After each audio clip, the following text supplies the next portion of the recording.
Righto viewers, we're ready to roll. Good day for a ride. I'm just going to head out the road a little bit, just reposition the GoPro a little bit based on some comments I had from the ride the other day.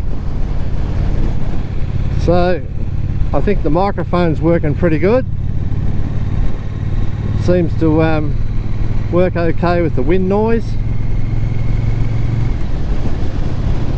I've got to take it pretty easy today because I know there's a out of town policeman in town, and it's a highway patrol, so they only come into town and they keep their eyes peeled on any traffic offences.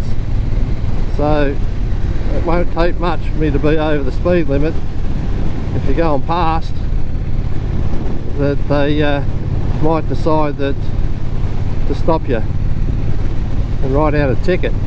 So we're going to avoid that today as best I can, because I hate having to look down at my speedo all the time. I got cruise control though, but it's hard for a motorbike to use that through the town, but because you're swapping through the gears all the time. But once I get out on the highway, we might put that on this time round and give that a bit of a go. I don't normally use it much because, you know, it's not really big long highways we've got here, or freeways. They're sort of, you've got a few curves and that to go around, and you've got intersecting roads, some of them, and I don't trust anyone. I don't trust anyone to stop, so I always take evasive action. And you have to on a motorbike, you know, like, because you just never know. And I've already had one silly old Sheila staring straight at me, looks the other way, stares straight at me again, and then pulls out in front of me. I was only going slow, I was in the town, but I don't know whether she just didn't see. I got my headlight on and everything, so I don't know whether she just couldn't see me, but it was a clear day and I was there right in front of her and she's staring straight at me, so she must have been staring straight past me. But that's sort of how careful you need to be around, especially around the towns with a bit of traffic. I don't know how the people travel in these, you know, in the suburbs of, say, places like Melbourne and Sydney and all those capital cities where there's just bloody hundreds of cars everywhere. We're lucky here being in a small country town, and even the bigger country towns are nowhere near as bad as going to, say, the suburbs of Melbourne. You know, that's real shockers. You know, we don't have anywhere near the traffic, so except for, like, you get your long weekends and Christmas and Easter. That's a bit different, I suppose. You know, it's chock-a-block with cars, but you just avoid the roads then. You know, there are days that you stay inside and stay in your own place and do your maintenance. You know, at the moment it's August, and the weather's beautiful at the moment. You know, yesterday got to about 21, which is pretty good. Not a cloud in the sky. Today's similar. Tomorrow's going to be the same, but we do expect a little bit more rain, or a little bit of rain comes Tuesday, Wednesday, Thursday, Friday, maybe even the following, but that weekend, Saturday and Sunday as well. But that's all right. I've got some maintenance to do. For those of you that watched the last video, the Harley Davidson breakdown one, the Harley Davidson's in my shed, and I've been doing a bit of work on getting it repaired, so there's a few things we're going to go over on it while it's in there. Things that have probably been haven't been checked, like nuts and bolts and all that, because those bloody old Harleys, this one's a night train, I think you call it. Sorry, Nightster, not a night train, a Nightster.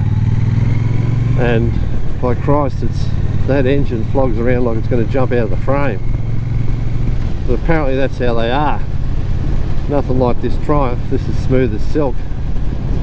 But that thing jumping around and carrying on, and coupled with the straight through pipes, which, I don't know, those Vance and Hines jobs, they're bloody, there's nothing, they're only half a metre long out the side of the engine, and Jesus, it's bloody noisy, you can't hear anything. So we're going to go over all the nuts and bolts. Already found a bolt missing off the front stabiliser. bolts to the front of the engine. There's 2 bolts there, one's missing, it's must have fallen out at some stage. The other one was barely more than finger tight, so I've got to get a new bolt for that. I'll get a couple of spares just in case, and we'll get them back in, go over all the other nuts and bolts, oil change, filter, and done an air cleaner, just air filter just before, and then we'll see how that all goes. See how the new exhaust goes. Or when I say new exhaust, the repaired exhaust we're going to put on, which should be alright, should work alright. Get it braced this time, so where the crack was we're going to brace it up, put a plate across it, weld up the crack, put a plate across it, and that should be right this time. But time will tell, I suppose. So that'll hopefully happen on the continuation of the other video, which actually I haven't put that up yet, so yeah, you wouldn't have seen it yet. So we're just going to head out the road here a bit, not far, just stick to the speed limit. That's one good thing that I'm not good at, is talking and sitting to the speed limit at the same time. So but anyway, that's just the way it is. I'll just be careful. And yeah, so I should at some stage I'll have to do a review on this bike now that I've had it for maybe 5 months, 4 or 5 months. I've done about 3,000 kilometres or thereabouts, 2.5 or 2.8 or something like that. And also this helmet I've got, I might do a separate review on that, because I had to replace the helmet I had, which is just worn out. It was a bit more than 10 years old, and so I end up with this one, which is a much better fit. It still has a bit of wind noise. It's got vents if you want to open up for summer, and it's a hell of a nice fitting helmet. And it's got that strap type instead of the D-rings. It has a strap, it's like a buckle, which seems to be alright. It seems to work okay. I was a bit worried about it at first, but it seems once you get used to it, it's alright. I'm used to the D-rings. I can put a D-ring helmet on quicker than I can with one of these, but these are just, once you get the hang of it, they're pretty quick. But anyway, yeah, so that'll be an upcoming video I'll do, one on the bike and also one on the helmet. So, alright, I better not miss my turn here, so we'll go around this way. But unfortunately we're going to be riding into the sun for a little while. That don't matter. On the way back we won't have the sun.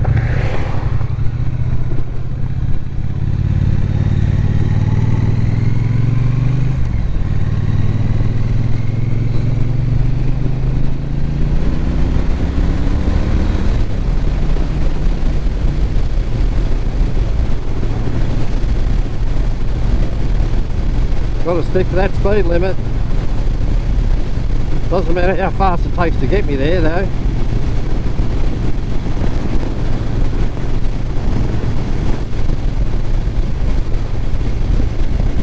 So the wind's a bit nippy. I'm talking a bit louder than I normally would. I figured if it's too loud on the video I can adjust the volume down. So I'm talking a bit loud just to make sure that you can hear okay. Like I said, there is still a bit of wind noise, which I don't think I'm going to be able to get away from that. I've got a open-faced helmet, but I've got a windshield on the front, so I've got it down obviously, but I can still hear it, the wind and everything. But I have earplugs in as well, which takes the edge off the noise. So just heading out for a little bit of a ride on a beautiful day.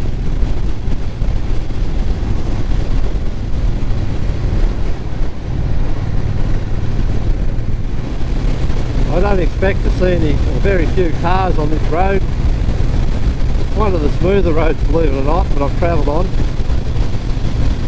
the motorbike. Like it's not nothing flash, but there's still a couple of spots that ain't real good. But considering some of our other roads around, not bad, this one.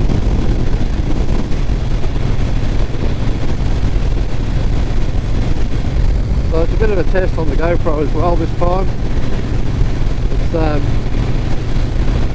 vibrating a little bit. You probably won't see it in the picture though, in the film, in the video, because the hyper smooth I've got on. But I've got to bend all the way back. Bracket, quad lock bracket. So with that, it seems to vibrate a bit more than when it's standing up straight. Yeah, so I can have it in the straight up position.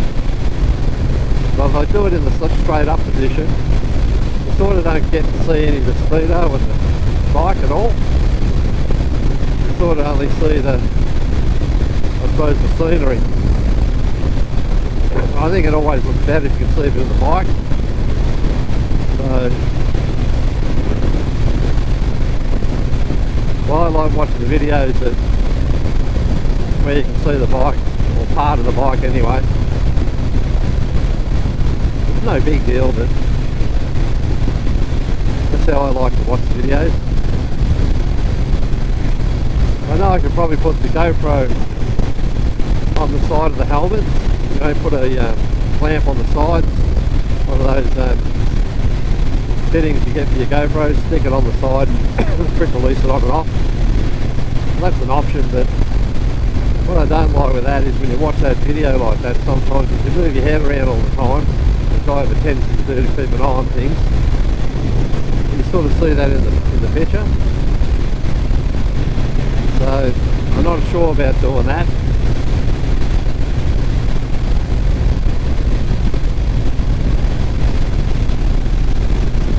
I should put the screws on, like I said I would. Hang on, I haven't pushed it on yet.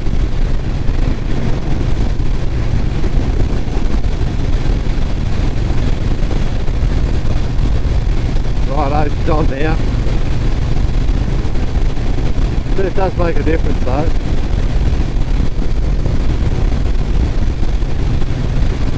You can just relax your hand.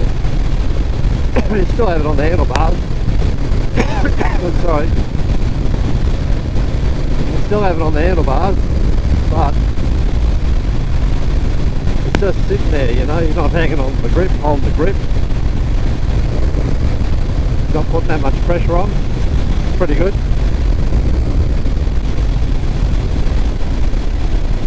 Let's take it off, go around the corner.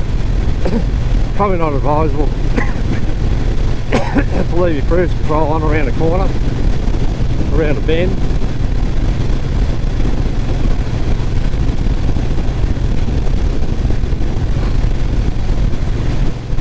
I know there's a few holes here too, so don't want to be in control.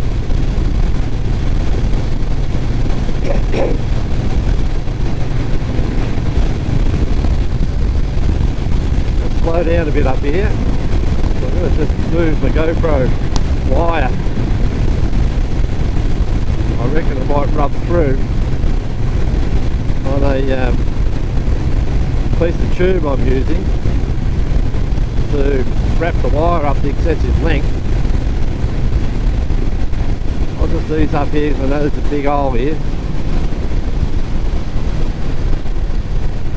It's on the outer side. There it is there. So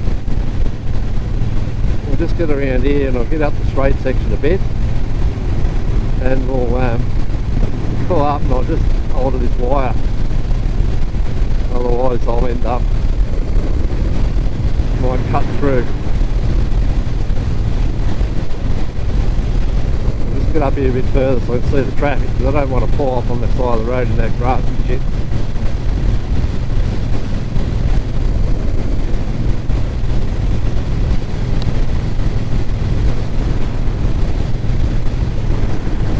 Actually, I might be able to do it if I slow down. Oh, Jesus. Got that bump, got me.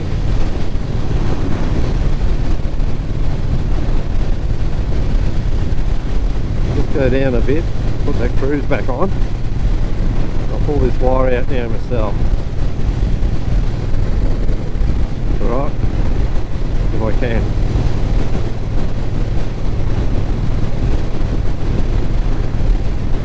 Yeah, I can. There you go, it's done. It's alright. We'll leave it there. So we're all good to go again.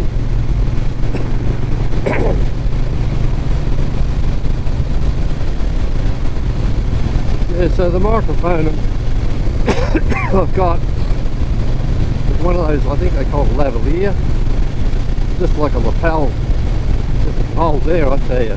Wouldn't want to hit any of those potholes. It's got a bit worse since I was over here last. So I've got one of those lavalier ones, you can clip it to your shirt or whatever, wired, and I've had to tuck in the extra cord. It's about 1.5 meters long or something, the cord, something like that. And I don't need obviously that long, I only need about 0.5 metre, a bit more. So I've had to wrap the rest up, and I haven't put that near my helmet. I've got it down under the GoPro, but I want to be able to get it off the GoPro, take that off, as well as the wire in one end, and not unwind it all and shit. So I've come up with a solution right, to use one of these cable covers, split down the middle all the way, down the length. Geez, I'm going to need a drink. Strip down the length of it, and you can just push the wire in down the guts of it. They're designed to clamp over car wiring and stuff, protection. So I've just got a short piece, and I've wrapped this wire up, put a little bit of like a bread pie around it, then I poke it down this tube, and then this tube I've got a piece of elastic with a clip on it that I can adjust, very quick and easy, quick release thing. And I've got that wrapped around the GoPro, the stand, or the attachment, and around this tube. It holds it in there just nice. If you like this video, don't forget to check out Sepp's Adventures YouTube channel. I have heaps of videos just like this one, and don't forget to subscribe so you can see other great videos every week, and hit that bell button so you get notifications. Thanks for watching.